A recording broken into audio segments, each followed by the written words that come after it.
Poland के एक छोटे से कस्बे में एक आर्टिस्ट रहता था। उसे रहस्यमयी पेंटिंग्स बनाने का बहुत शौक था।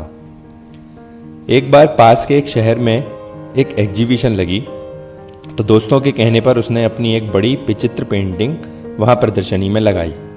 वो छोटे से कस्बे से आया था और फेमस भी नहीं था, तो कोई उसे जानता भी नहीं था।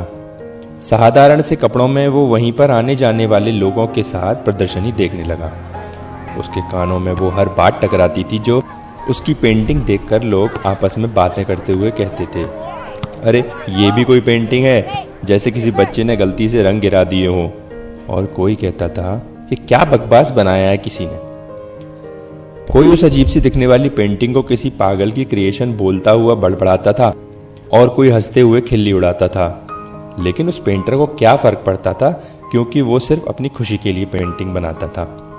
सभी आए हुए लोगों ने उसे न जाने क्या क्या कहकर नकार दिया।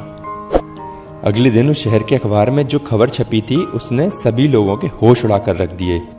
उस एग्जीबिशन की सबसे महंगी पेंटिंग वही बिकी थी जिसको बनाने वाला वही पागल आर्टिस्ट था।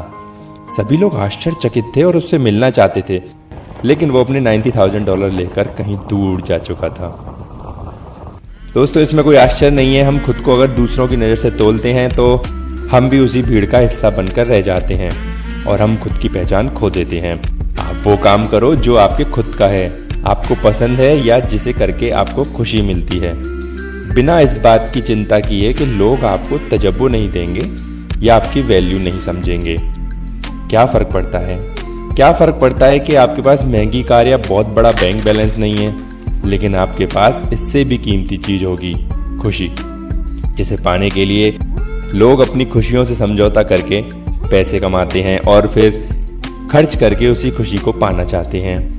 तो आपको वही काम करना चाहिए जो आपको खुशी दे, चाहे पूरी दुनिया आपके खिलाफ हो, लेकिन कोई होगा जिसको आपकी चमक आपकी ओर खींच लाएगी। और वही लोग जो आपके और आपके काम के ऊपर हंसते थे, वही फिर आपको खुद ढूंढेंगे। लेकिन आप उस ऊंचाई तक पहुंच चुके होंगे जिसको जीने के लिए लोग अपनी पूरी जिंदगी सिर्फ ख्वाब देखकर ही गुजार देते हैं।